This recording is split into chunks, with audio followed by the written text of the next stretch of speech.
So, how can you turn a piece of paper like this into something like this? Find out when Yankee Stacking talks about private money lending.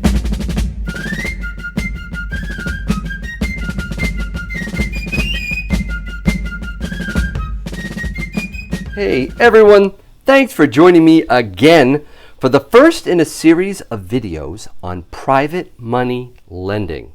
I got a lot of feedback, a lot of comments saying, please Yankee Stacking, tell us about this private money lending you do for cash flow. Now you know I love precious metals, right?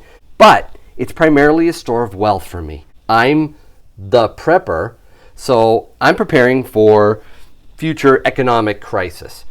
If you want to find out more about my portfolio, check out my series on stacking the Yankee way. So, first, the disclaimer. I'm not a professional financial advisor. The views I express are mine and mine alone. Please do not simply take my advice, but do your own research first on how to invest your hard-earned money. So, what is private money lending, or PML? It's a broad term that can involve a whole host of lending approaches. But the PML I've been successfully involved with for over 10 years is about loaning money to property investors, rehabbers, flippers, or landlords. In short, you're the bank.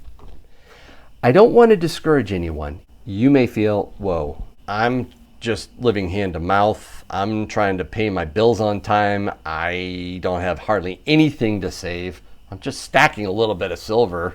If this isn't right for you, put it aside. In 5, 10, 15, 20 years from now, you may go, wait a minute, I want to do that private money lending. I'm in a different stage of my life. So I seriously considered buying property back in 2007 and being a landlord. But while I know how to take care of plumbing or some electrical issues around my own house, I did not have the time nor the desire to take 2 a.m. phone calls when my tenant's basement was flooded. No, that wasn't for me. I got a full-time job. I can't be bothered with that. Property investors are constantly evaluating real estate to buy, fix up, sell, or rent in your area, and they are looking for private money lenders to make it all happen. Right about now, you may be saying, whoa, hold on, Yankee Stacking.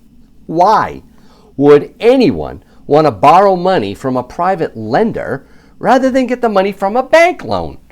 That's a great question. In fact, that's a question I asked about 10 years ago when I was talking to my very first rehabber. His name was Kevin. I was like, wait a minute, why don't you just go to a bank and get a loan? Why do you want my money? Very skeptical. I'm a Yankee. I found out that there are 4 reasons. The first is you're dealing with distressed properties.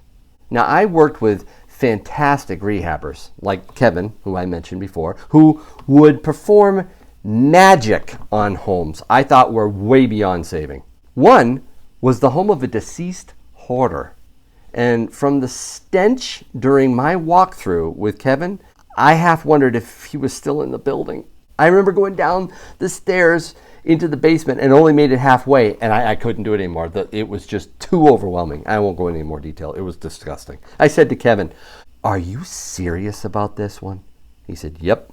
And in 3 months, the neighbors literally thanked him for transforming that property curse on their street to something beautiful. Simply put, banks don't want any part of that process. The second reason is they're short-term loans.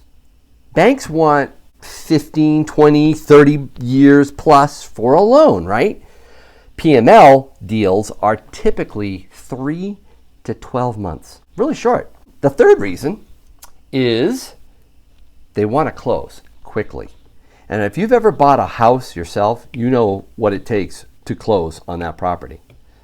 I would regularly get a call from Kevin and other property investors saying, I have a property that has passed my property analysis, but I need to close on it in 3 days. Cue the private money lender right there. And then the fourth reason that investors like private money lending, is the loan to value based loan. Now, what do I mean by that? Banks evaluate the borrower and their credit history and their work history, credit scores, the whole 9 yards, right? PML is all about the property and the amount of the loan. Or in PML speak, LTV. That is how much of a loan is given towards the current or future value of the property. It's all about the property.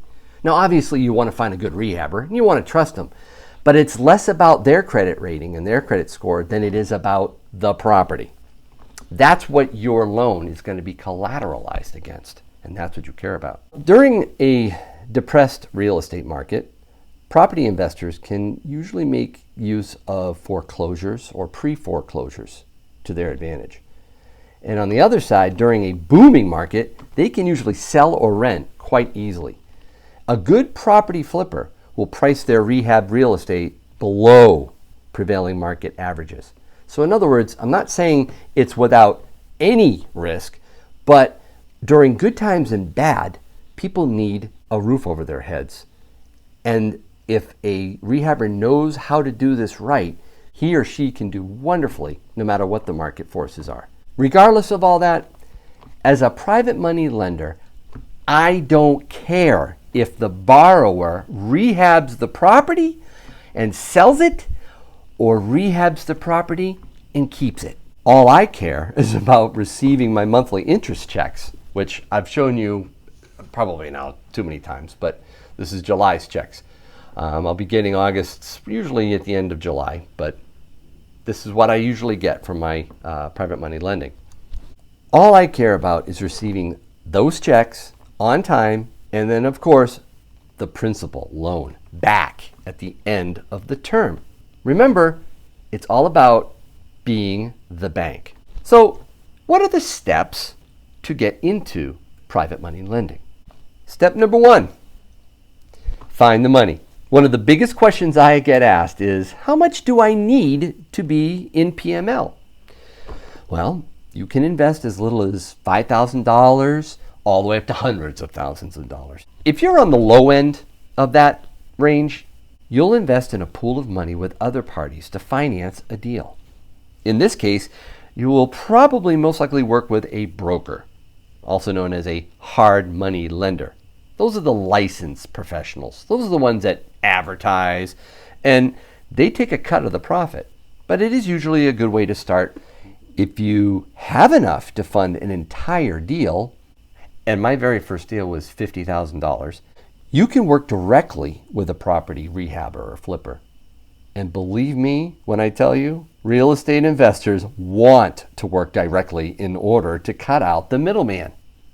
So now let's talk about where the money can come from. The first place is kind of obvious. Cash. Savings, matured bonds or CDs, or stocks you've sold. It's the most obvious and the most common area to fund private money lending. The second area is a self-directed IRA. Not a 401k, but a self-directed IRA. And by self-directed, I mean an IRA custodian that lets you invest in non-traditional assets instead of just market-related assets. There are quite a few around the country, and after researching many of them, I rolled over my 401k retirement account into one of them when I changed jobs. And here's a tip for you. If you change jobs, do not simply roll your 401k over to your new employer's plan. That's a great time to get into private money lending. I had a colleague of mine who left the job where I was at. He had talked to me about private money lending. I had shared with him, and he went to the new job, rolled his 401k over, and then he reached out to me and said, "Hey dude, I want to get into private money lending." I'm like, "Oh, did you put it in their 401k plan?" He said, "Yeah." You want to check out self-directed IRA custodians. The third most common place to get money to lend with private money lending is family and friends. I've pulled cash from my parents, my nephew, my brother-in-law to finance my PML. Then, each month I divvy up the returns appropriately. Let me tell you, my aging parents are thrilled to be able to get 10% on their investment instead of the 1.5% they were getting in their CDs. The fourth place to help fund your private money lending is home equity. Now, this is a bit more of a riskier source, I admit it, but it can really be effective. A lot of people apply for what's called a home equity line of credit, or HELOC, with a bank to spend that money they'll never see again, right? Or maybe to build up value in their own home. But I use a HELOC to fund my PML investments. I simply borrow money at a low variable rate and lend it out at a higher variable rate. In fact, they're in lockstep with each other. That way, if prime goes up, like it is slowly doing due to Fed tightening, my net profit stays the same because my loan also goes up the same amount.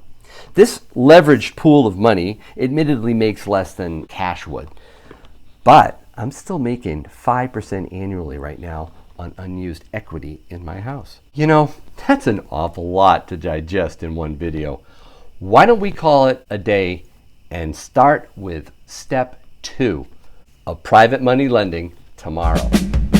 Until then, I hope your day is A-OK.